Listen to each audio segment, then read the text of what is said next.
Attention all small biz owners. At the UPS Store, you can count on us to handle your packages with care. With our certified packing experts, your packages are properly packed and protected.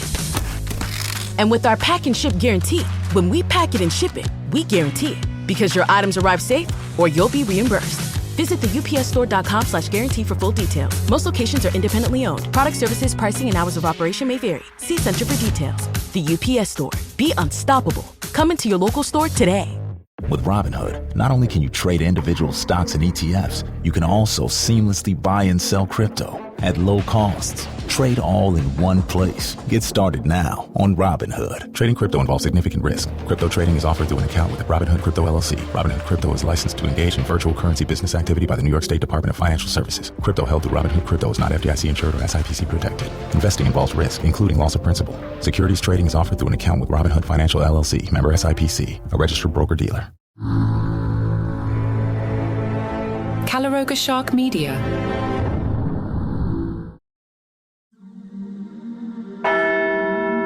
In January 897, one of the most grotesque spectacles in the history of Christianity unfolded in the Basilica of St. John Lateran in Rome. Pope Stephen VI had ordered the corpse of his predecessor, Formosus, exhumed from its tomb after 7 months in the ground.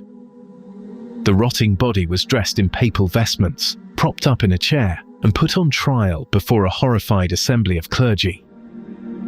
Stephen screamed accusations at the decomposing remains, while a terrified deacon was forced to speak for the dead pope.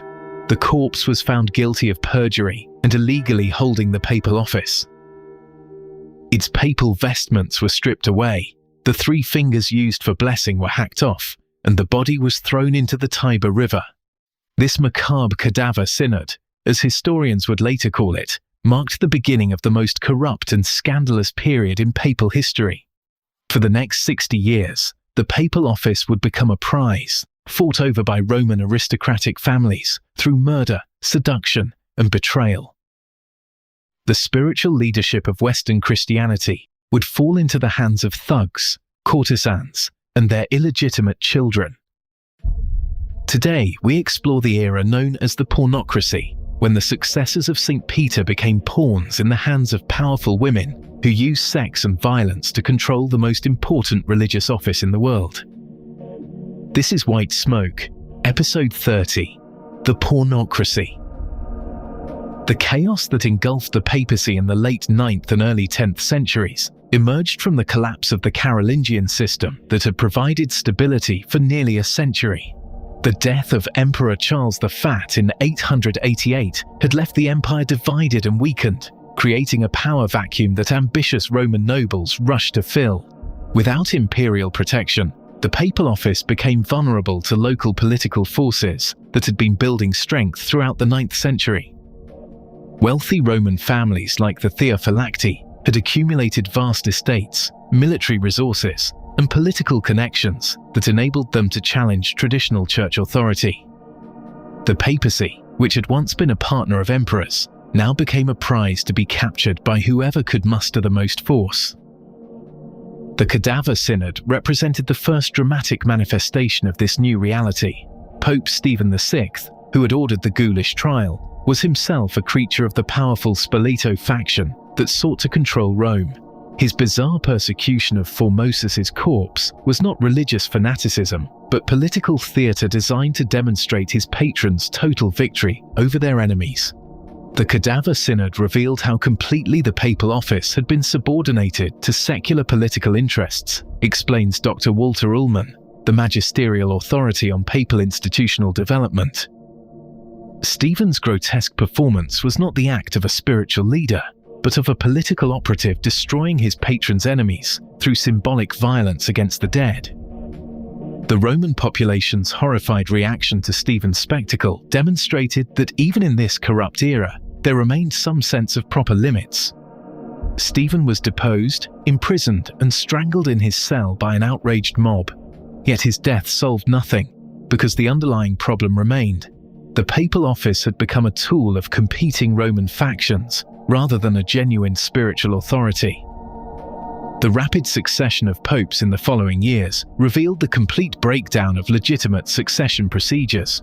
Between 896 and 904, 7 different men claimed the papal throne, most ruling for only months before being murdered, deposed, or driven into exile by their rivals. Each represented different aristocratic factions seeking to use papal authority for their own territorial and political ambitions. Into this chaos stepped a figure who would transform papal corruption from mere political manipulation into something far more personal and degrading. Theophylact, Count of Tusculum, had been building his power base throughout the turmoil of the late 9th century. Unlike earlier noble patrons of the papacy, Theophylact understood that controlling popes required more than military force or political pressure. Theophylact possessed 2 secret weapons that would prove more effective than armies: his wife Theodora and his teenage daughter Marozia.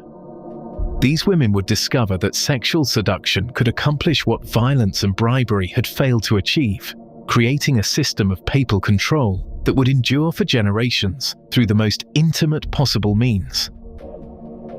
The installation of Sergius III as Pope in 904 marked the true beginning of what historians would later call the Pornocracy.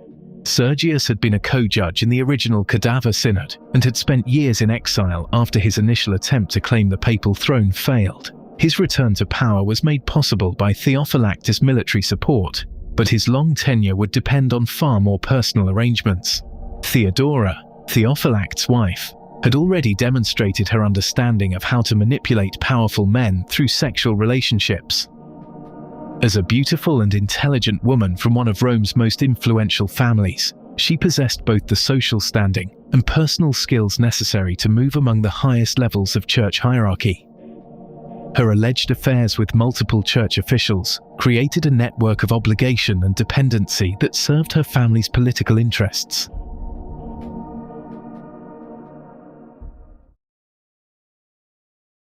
Want to hear your favorite shows without any ads? It's easy. If you're listening on Apple Podcasts, just tap the banner that says Uninterrupted Listening and unlock commercial-free versions of this show and all your other Calaroga favorites for just $4.99 a month. Even better, you get a 30-day free trial to start. That includes Palace Intrigue, your daily dose of royal family drama, 5 good news stories where we spotlight feel-good headlines, 5 daily trivia questions to test your brain, daily comedy news, bringing you the latest in comedy, celebrity trials for the biggest courtroom showdowns, and Taylor Swift Today for all things Taylor. Plus, coming September 14th, binge Season 2 of the hit series Crown and Controversy. This season, we explore how everything changed the moment Meghan met Harry, and the ripple effects that shook the royal family to its core. The power struggles, the family fractures, and the love story that rewrote the royal rulebook. All episodes drop that Sunday exclusively for subscribers. Go ad-free, binge more, and never miss a beat. Tap Uninterrupted Listening now. Yet it was Theodora's 15-year-old daughter Marozia who would perfect the techniques that would define the Pornocracy era. In 904, shortly after Sergius became pope, Marozia began a sexual relationship with the 45-year-old pontiff that would produce a son and establish patterns of control that would dominate the papacy for the next half-century. Marozia's affair with Sergius was not a romantic relationship, but a calculated political arrangement that served multiple purposes. For Sergius, the young woman provided sexual gratification and personal companionship during the isolation of papal office. For Theophylact's family, the relationship created intimate influence over papal decisions and access to church resources that could never be achieved through normal political channels. The birth of Marozia's son, who would later become Pope John XI, represented a revolutionary development in papal politics. For the first time in church history, a reigning pope had acknowledged an illegitimate child who would eventually claim the papal throne himself. This biological connection between papal authority and aristocratic family interest created unprecedented opportunities for long-term political control. Marozia's relationship with Sergius III established a new model for controlling papal authority through intimate personal relationships, observes Dr. Sandra Meisel, specialist in medieval church corruption.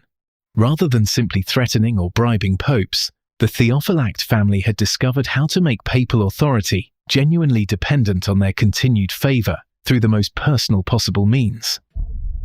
Sergius's 7-year reign demonstrated the effectiveness of this system.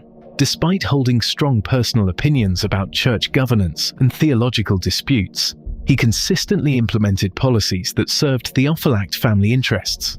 His reaffirmation of the Cadaver Synod's decisions against Formosus, his promotion of family allies to important church positions, and his use of papal resources to support Theophylact military operations all reflected the intimate control Marozia and her family exercised over papal authority. When Sergius died in 911, the Theophylact family faced the challenge of maintaining their control over papal succession without their intimate connection to the reigning pope. Their solution revealed the sophistication of their approach to ecclesiastical manipulation. They would install puppet popes while preparing Marozia's son for eventual succession to his father's throne. The two popes who followed Sergius, Anastasius III and Lando, were both weak figures entirely dependent on Theophylact support for their position. Neither lasted more than 2 years, and both spent their brief reigns implementing policies dictated by their aristocratic patrons rather than exercising independent papal authority.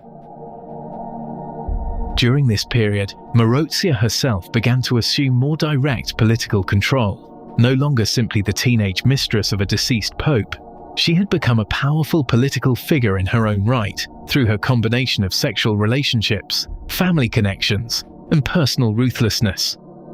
Contemporary sources describe her as a woman of exceptional beauty and intelligence, who understood how to use both assets to achieve her political objectives. Marozia's marriage to Alberic I of Spoleto in 909 represented a strategic alliance that extended her family's influence beyond Rome into the broader Italian political landscape. Alberic brought military resources and territorial control that complemented the Theophylact family's dominance of Roman politics, creating a power base that could challenge any external threats to their papal control system. The true test of Marozia's power came with the election of John X in 914. Unlike the puppet popes who had preceded him, John possessed genuine ability and independent political ambitions that threatened to break free from Theophylact family control. His successful military leadership against Muslim raiders and his attempts to assert papal authority over church appointments demonstrated that effective papal leadership remained possible even in this corrupt era. Marozia's response to John's independence revealed the ruthless methods that had made her family's control possible, rather than accept reduced influence over papal decisions. She arranged John's imprisonment in 928 and his subsequent murder through suffocation with a pillow. This elimination of an effective pope demonstrated that the Theophylact system would not tolerate even competent leadership if it threatened family interests. The two brief papal reigns that followed John's murder, Leo VI and Stephen VII, served as placeholders while Marozia prepared for the culmination of her long-term strategy. In 931, at age 21, her son John became Pope John XI, making him the first and only illegitimate son of a pope to claim the papal throne himself. John XI's elevation represented the complete triumph of the Pornocracy system. The papal office, which had begun as the spiritual leadership of persecuted Christians and had evolved into partnership with emperors, had now become the hereditary possession of a Roman aristocratic family, maintained through sexual manipulation and violence. Yet even this ultimate success contained the seeds of its own destruction. Marozia's other son, Alberic II, had grown increasingly resentful of his mother's power and her plans to marry Hugh of Italy, which would have made her empress while reducing his own political prospects. During Marozia's wedding celebration in 932, Alberic organized an uprising that imprisoned both his mother and his papal brother, establishing his own rule over Rome. Marozia spent her final years in prison, dying around 937, after a remarkable career that had seen her control the papal office through intimate relationships with multiple popes. Her legacy would continue through her descendants, who would occupy the papal throne intermittently for the next century, but the most dramatic phase of direct female control over papal authority had ended with her imprisonment. The Pornocracy era revealed the complete corruption of papal authority when it became subordinated to purely secular political interests pursued through the most intimate possible means. The spiritual office that should have provided moral leadership for Western Christianity had become a prize distributed through sexual favors and maintained through murder. Yet the period also demonstrated the remarkable resilience of papal institutional structures. Despite decades of corrupt leadership, the basic administrative functions of the papal office continued to operate. Churches were built, charitable activities continued, and the fundamental structures of church governance remained intact even under the most debased leadership.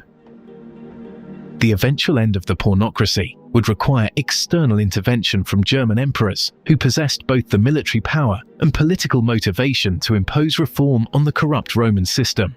But the legacy of this era would continue to haunt papal authority for centuries, providing ammunition for critics who questioned whether spiritual leadership could ever be separated from temporal corruption. The story of Theodora and Marozia remains one of the most dramatic examples in history of how powerful women could exercise political authority in societies that formally excluded them from official power. Their methods were corrupt and their objectives purely selfish, yet their success demonstrated possibilities for female political influence that conventional medieval society refused to acknowledge. White Smoke is a production of Cadaver Synod Media, portions of which were made with the help of AI narration, but still written and produced by real podcasters, Mark Francis and John McDermott.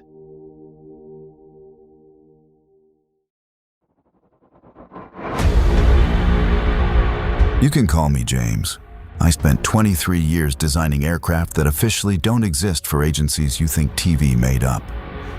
Until I started asking the wrong questions. Navy ships are recording objects moving at impossible speeds. Infrastructure is failing in coordinated patterns. The moon looks smaller than it did 10 years ago. None of this is a coincidence. The official explanations don't add up. This is Paranormal Aliens, where we connect the dots they don't want connected. If you're hearing this, you know where to get podcasts. Follow Paranormal Aliens. New episodes weekly until they shut me down.